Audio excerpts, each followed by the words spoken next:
이렇게 쌀쌀해졌습니다. 건강관리 잘 하시기 바랍니다. 기도 제목은 지난번 그대로 그냥 사용하고요. 요새 뭐 크게 바뀌어진 건 없는데, 아직 이제 우리 교회를 방문하는 분들이 있는데, 이제 정식으로, 멤버로서 이제 등록을 못 하신 분들이잖아요. 이런 분들을 위해서 정말 우리가 더 관심 갖고 사랑으로 대하고, 이렇게 잘 정착할 수 있도록 여러분들이 계속 꾸준히 기도해 주시고 격려해 주시기 바랍니다. 이윤숙 자매 가정, 남편이 교회에 나오도록 기도를 하고 있고요. 그 자매도 이렇게 생각하고 있고 기도하고 있고요. 지난주에 오신 그 어르신도 가족을 아마 데리고 올 것 같습니다. 그러니까 우리가 좀 신경을 써서 잘 이렇게 대해야 될 것 같습니다. 자, 요한복음 9장을 오늘은 마무리를 하겠습니다. 요한복음 9장 39절로 41절 말씀을 보겠습니다. 지난번 38절까지 드려봤습니다. 제가 한번 읽겠습니다. 예수님께서 이르시되 내가 심판하려고 내가 심판을 위하여 이 세상에 왔으니 이것은 보지 못하는 자들은 보게 하고 보는 자들은 눈멀게 하려 함이라 하시매 그분과 함께 있던 바리새인들 중에 어떤 자들이 이 말씀들을 듣고 그분께 이르되 우리도 눈 멀었느냐 하니 예수님께서 그들에게 이르시되 너희가 눈 멀었다면 죄가 없으려니와 지금 너희가 본다고 말하므로 너희 죄가 남아 있느니라. 이 부분 39절에서 41절까지 이 부분을 저는 심판하러 오신 빛 이렇게 정리를 해봤습니다. 제목을 달아봤습니다. 이제 여기 38절에 예수님을 하나님의 아들로 그리고 자신의 주로 믿은 이 눈뜬 사람은 이제 주님을 경배하기 시작했습니다. 그가 이제 구원의 신앙을 고백한 뒤에 주님께서는 내가 심판하기 위해서 곧 심판하려고 직역을 하면 심판을 위해서 이 세상에 왔으니 라고 하시면서 그 심판은 바로 어떤 심판이냐, 먼저 물리적인 심판을 얘기하시는 게 아니고 보지 못하는 자들을 보게 하고 보는 자들을 눈멀게 하시는 그런 심판이라고 설명을 해 주셨습니다. 39절에 이 말씀은 여러분들 생각해 보시면 상당히 역설적인 말씀이라는 것을 알 수 있습니다. 소경은 보게 하고 또 소경이 아닌 자는 눈을 멀게 하시려고 오셨다는 것입니다. 이제까지의 예수님 여기 38절까지의 모든 사건이 이 예수님께서 하신 말씀의 배경이 되었습니다. 여기서 보지 못하는 자들을 보게 하고 해당하는 사람이 있고요. 또 보는 자들은 눈멀게 하는 사람들, 이게 본다고 하는 사람들은 눈멀게 한다고 하려고 하는 사람들에게는 또 해당되는 사람들이 있습니다. 소경을 이제 소경이 눈을 열어주신 예수님을 죄인이라고 매도하고 예수님 믿은 눈뜬 사람을 쫓아낸 바리새 유대인 그들이 바로 스스로 보는 자들에 들어가죠. 그래서 이 사람들을 주님께서는 눈멀게 하려고 오셨다 얘기하셨고요. 그리고 이 눈뜬 사람은 보지 못하는 자들을 보게 하고에 해당되는 사람입니다. 이것이 이제 물리적인 심판을 집행하시기 전에 주님께서 각 사람의 마음에 집행하시는 영적인 심판입니다. 주님께서는 이제 이 말씀에 의한 두 번의 심판이 있는데 첫 번째는 영적인 심판이고요. 그 다음에는 이 영적인 심판을 근거로 한 그 물리적인 심판이 있습니다. 두 번째 심판은 이제 요한계시록 19장에 나와 있죠. 마태복음 삼복음서에도 나와 있고요. 이 첫 번째 심판이 아닌 마지막 심판은 칼과 철장으로 집행하시는 심판이라고 되어 있습니다. 계시록 19장에 보면. 그래서 예수님께서 오실 때 이제는 칼과 창을 가지고 오신다. 철장을 가지고 오신다. 철장을 다스리신다. 근데 이 심판을 집행하시기 전에는 먼저 심판하시는 것이 있는데, 그것은 하나님 말씀으로, 그리고 하나님께서 세우신 그리스도에 대한 믿음을 근거로 집행하시는 심판입니다. 이것을 위해서 주님께서는 이제 초림을 하신 것이죠. 처음에 오신 것이죠. 그래서 요한복음 3장 17절 18절에 보면 하나님께서 자신의 아들을 세상에 보내신 것은, 이것은 뭘 얘기합니까? 초림이죠. 곧 하나님께서 자신의 아들을 초림하게 하신 것은 이 말이죠. 세상을 정죄하려 하심이 아니요 그를 통해 세상을 구원하려 하심이라. 그래서 그를 믿는 자는, 곧 초림하신 그분을 믿는 자는 정죄를 받지 아니하거니와 믿지 않는 자는 하나님의 독생자 이름을 믿지 아니하였으므로 이미 정죄를 받았느니라. 이 초림하신 예수님을 믿고 안 믿고에 따라서 벌써 어떤 사람은 이제 생명을 얻고 어떤 사람은 이미 정죄를 받았다라고 얘기합니다. 지금 육신의 눈을 뜨고 있지만 영적인 눈이 멀어서 초림하신 예수님을 바라보지 못한 사람, 거부하는 사람은 이미 정죄를 받은 것으로, 이제 예수님의 재림 때까지 그 상태에 머물러 있게 된다면 하나님의 최후의 진노가 정해져 있는 사람입니다. 이것이 예수님께서 세상에 초림하셔서 보지 못하는 자들을 보게 하고 보는 자들은 눈멀게 하시는 것입니다. 그래서 이제 이 마지막 물리적인 심판이 집행되기 전에도,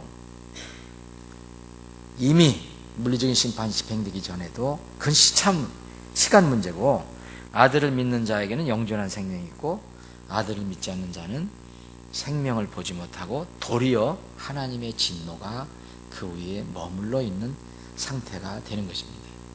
그래서 지금 이 시대에 주님 오시기 전까지 다 지금 순간순간 그 시점에서 보면 다 진노가 위에 머물러 있는 사람이 있는가 하면 이미 영존한 생명을 가지고 있는 사람이 있는 거죠. 지금은 모르지만 하나님 보실 때는 그런 상태의 두 종류가 있습니다. 그래서 이제 예수님께서 재림하실 때는, 철장을 가지고 오실 때는 그것은 그냥 집행하는 것뿐입니다. 예수님께서 보는 자들을 눈멀게 하려 함이다고 하신 대상은 말씀드린 대로 유대인, 여기서 바리새인들입니다. 그러면 왜 이들은 이제 본다고 스스로 얘기했습니까? 근데 그래서 이 본다고 얘기한 사람들을 왜 예수님께서는 눈멀게 하려고 오셨습니까? 이들의 종교 생활에 문제가 있는 거죠. 한마디로 말하면 이들의 이 신앙생활이라는 것은 예수님께서 적절하게 표현해 주신 말씀이 있습니다. 이 마태복음 6장에 보면 산상수훈에서 나오는 말씀인데, 이 사람들의 그 신앙생활, 종교생활의 특성은 한마디로 요약을 한다면 사람들에게 보이기 위한 종교생활입니다. 여기 보면 다 구제, 기도, 금식 다 그렇죠. 다 하나님을 이야기는 하지만 사람들에게 보이려고 하는 것입니다. 곧 이 사람들에게 보이려고 한다는 것은 이 땅에서의 뭔가를 얻기 위하고 뭔가를 인정받기 위한 그런 신앙생활입니다. 복도 마찬가지입니다. 이 땅에서의 복만 생각하는 사람들입니다. 그러한 바리새인들이 여기에 지금 주인공인 이 태어날 때부터 눈멀어 구걸하던 사람에게 무슨 관심을 가지고 있겠습니까? 이 사람들은 신앙생활이 뭐에 집중되어 있습니까? 사람들에게 보이려고 합니다. 이것이 중심입니다. 그런데 태어날 때부터 눈먼 사람, 그 사람에게 무슨 관심이 있겠습니까? 그 사람 관심이 없죠. 그 사람은 자기를 보지를 못하는데, 자기가 얼마나 정말 자랑스러운 종교 생활을 하는지 저 사람은 나를 몰라주는데, 가난한 자들을 위해서 구제를 하든 기도를 하든 금식을 하든 그들의 모든 종교 생활의 활동은 자신들과 하나님 관계가 아니고 사람들에게 보이려고 하는 것인데, 눈먼 사람에게 무슨 자기들이 관심이 있겠습니까? 이에 반해서 태어날 때부터 소경이었던 사람은 자신의 눈으로 거꾸로 바리새인들이 무슨 일을 하는지 모릅니다. 그 사람들은 사람들이 보이려고 이렇게 하지만 이 사람은 태어날 때부터 눈이 감겨졌기 때문에 무슨 일을 하는지를 모릅니다. 바리새인들이 어떻게 그런 훌륭한 종교생활을 하는지 모릅니다. 그렇기 때문에 바리새인들의 형식주의 종교생활, 종교에 관해서는 아는 바가 없고 관심도 없습니다. 눈이 멀어 볼 수 없는 사람이 남의 눈에 보이는 것에만 신경 쓰는 바리새인들에게는 관심을 기울일 수 없죠. 서로 마찬가지입니다. 눈이 멀어서 아무것도 볼 수 없는 소경, 그리고 다른 사람들의 눈에 보이는 일에 열중하는 바리새인들은 너무 지금 멀리 떨어져 있습니다. 그런데 그 눈이 멀었던 사람이 이제 눈을 활짝 떴습니다. 세상을 바라보게 된 것입니다. 이 사람의 눈과 또 오랫동안 눈을 뜨고 살아왔지만 이 영적인 세계를 바라보지 못한 바리새인 눈은 이 세상에서 사는 사람들의 두 가지 종류의 눈을 상징합니다. 눈먼 자의 떠진 눈은 전에 진리의 세계를 보지 못하다가 이제는 볼 수 있게 두 번 태어난 사람의 생명의 눈이고요. 그리고 바리새인들의 눈은 떠 있지만, 육의 눈은 떠 있지만 영적인 세계를 바라보지 못하는 그 안타까운 거듭나지 못한 자연인의 눈입니다. 바리새인들은 육안으로 세상을 본다고 말했지만, 자기들 분명히 내가 본다고 말했지만 안타깝게도 영적으로 눈이 감겨져 있어서 보지 못하는 것이 있습니다. 그게 무슨 뭐였습니까? 죄의 문제였습니다. 예수님은 그것으로 이 말씀을 정리를 하십니다. 눈 멀고 눈 뜬 것을 죄 문제와 연결시켜서 41장 정리를 하십니다. 이들은 눈은 지금 뜨고 있지만 깜깜한 그런 면에서는 소경입니다. 그런데 감사하게도 이들에게도 마지막 소망은 남아 있습니다. 그들의 호흡이 멈추기 전 눈을 뜰 수 있는 기회가 이들에게도 여전히 있습니다. 하나님께서는 이런 성경 읽어보시면 그 충분히 느끼실 수 있겠지만 하나님께서는 예고 없이 심판을 집행하신 적이 없습니다. 심판을 예고하시고 또 즉시 집행하시지도 않습니다. 하나님께서 정하신 완전한 시간이 주어집니다. 이 시간이 모두 소진되어야 심판이 집행되는 것을 우리가 볼 수 있습니다. 노아의 홍수 심판도 그랬고요. 소돔과 고모라의 불심판도 그랬습니다. 니느웨 성을 향한 요나의 심판 예고도 마찬가지였습니다. 경고와 심판의 집행 사이에 항상 하나님께서 뭘 두셨느냐? 은혜의 기간을 두셨습니다. 긍휼의 기간을 두셨습니다. 지금도 마찬가지입니다. 이미 초림하신 예수님께서 공생의 사역을 시작하실 때 직접 여러 차례 재림과 최후의 심판을 예고하셨습니다. 그것뿐만 아닙니다. 예수님께서 십자가 대속사역을 완성하시고 부활하신 뒤에 반모섬에 유배되었던 사도 요한에게 나타나셔서 마지막 이 심판, 재림에 관해서 계시를 해주셨습니다. 예고 없이 심판하시지 않는 하나님께서 충분히 우리에게 예고를 해주시고 이제 그 심판의 날을 우리가 이제 기다립니다. 지금은 인류 역사의 마지막 심판이 집행되기 전에 마지막 긍휼의 기간이라고 저는 생각합니다. 필자는 이 시간을 심판 유보 시대라고 저는 부릅니다. 얼마 전에 여러 번 이 말씀 드렸을 것입니다. 사도행전을 공부할 때도 이 말씀을 많이 드렸을 것입니다. 유보하시는 하나님, 불신앙과 의심, 불법과 불의, 배도, 반역, 위선, 악행이 지금 넘쳐나고 있습니다.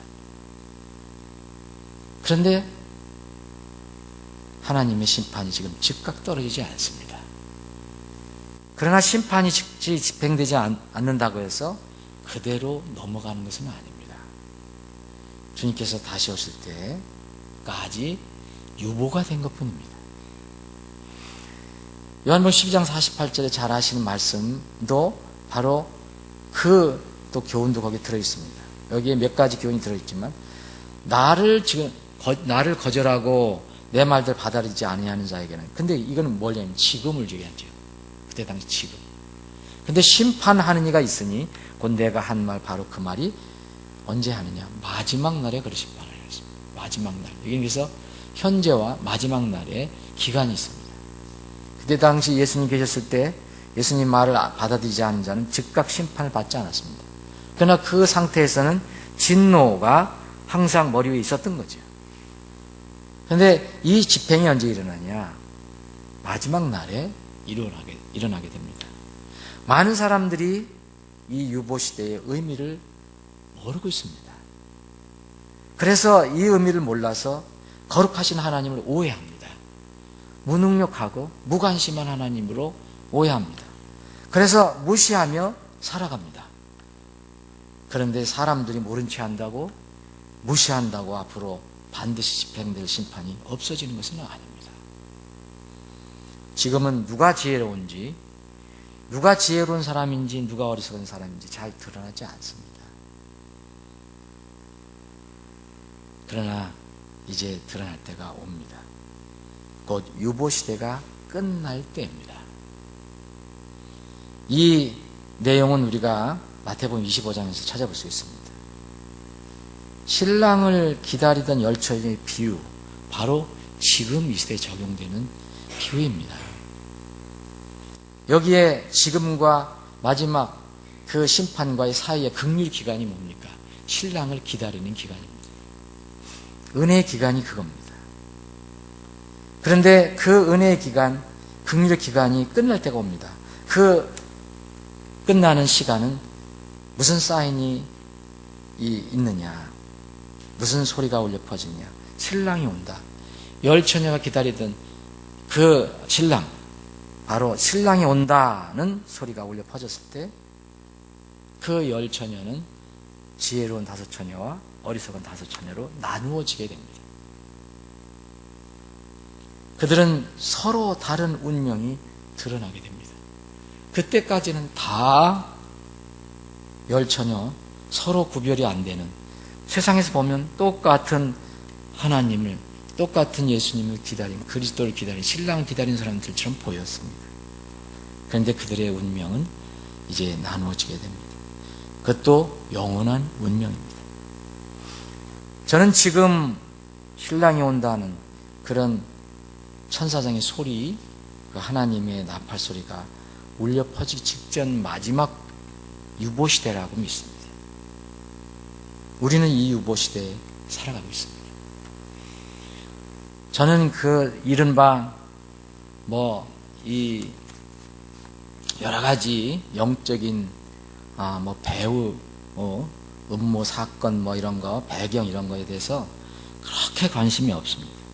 그러나 분명히 그런 사실이 있을 것입니다. 네. 그런 것을 다 모르지만,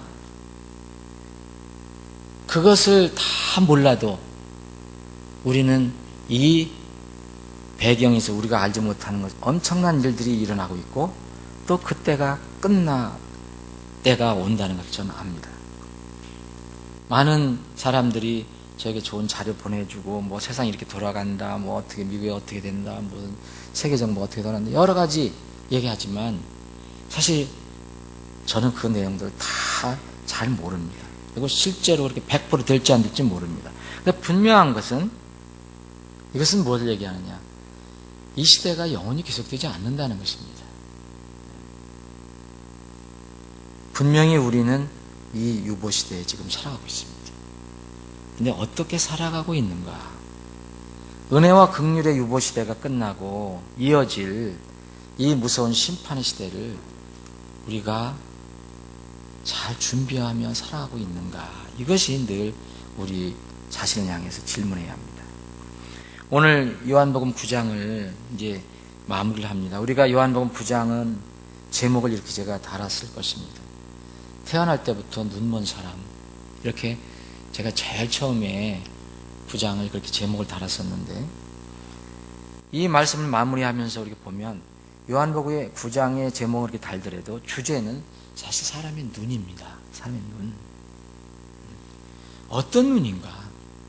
사람은 다 눈을 가지고 있는데 어떤 눈인가? 정말 세상 돌아가는 것을 아는가? 주님의 말씀에 의하면 사람은 육체적인 눈과 영적인 눈이 있다고 분명히 얘기합니다. 세상은 육체적인 눈이 보이지 않으면 눈멀었다고 이야기하죠. 그런데 하나님께서는 육체의 눈과 상관없이 마음의 눈, 그 상태로 눈멀고 눈뜬 상태를 말씀하십니다. 그래서 여기에 41절에 보면 너희가 눈멀었다면 죄가 없으려니와 그래요. 어떻게 눈멀었다면 죄가 없으려니와.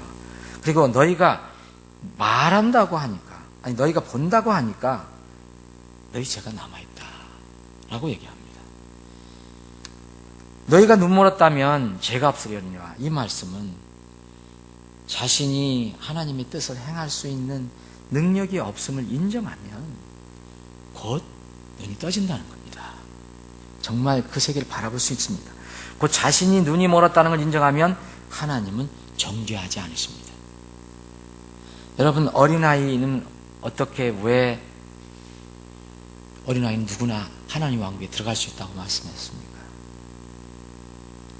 스스로 어린아이들은 자기가 무엇을 본다, 자기가 무엇을 한다 생각을 못합니다. 그래서 전적으로 의지하는 것밖에 없습니다. 그런데 스스로 하나님의 의를 자신의 힘으로 이룰 수 있다고 주장하는 사람들은 자신의 죄 문제를 스스로 해결할 수 없는데 본다고 말하니까 무슨 문제냐? 죄가 그대로 남아있다는 겁니다. 그래서 이 상태에서 벗어나지 못하는 겁니다.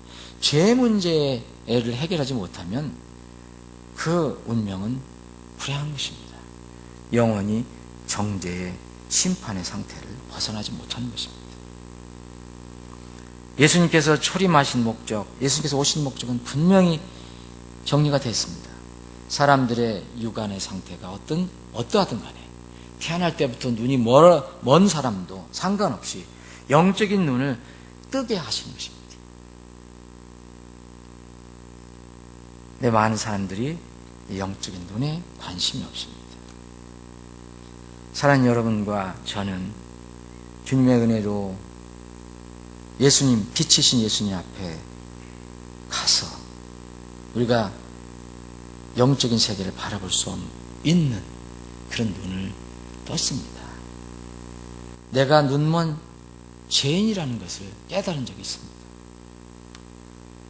그래서 그 깨달음을 통해서 예수님께 나왔고 예수님의 은혜를 받고 구원을 받았습니다. 여전히 우리 주위에는 영적 소경임을 모르고 육적인 것만 바라보는, 그것에만 만족하는 사람들이 있습니다. 전도는 이 사람들의 눈을 뜨게 우리가 도와주는 것입니다. 어떻게든 이들이 영적인 세계를 바라볼 수 있도록 눈으로 보는 세상에만 자기의 미래를 걸지 않고 보이지 않는 하나님께서 예비하신 그 나라를 바라보는 그런 사람들, 그런 사람들을 만나고 그 사람들을 부르고 그 사람들을 이끄는 것이 우리의 전도라고 생각합니다. 이제 벌써 10월도 중순이고 다음 달 우리가 15일 우리가 교회를 이전하고 그럼 바로 또 연말 행사가 됩니다. 얼마 남지 않았습니다. 다시 이 요한복음 9장을 정리를 하면서 이 남은 기간에 혼들에 대해서 기도하고 그들의 눈을 뜨게 하는 일에 우리가 어떻게 주님부터 잘 쓰임 받을까, 고민하고 기도하는 우리가 되었으면 좋겠습니다. 자, 기도하고 여러분들이 기도하실 내용 기도하고 하시면 되겠습니다.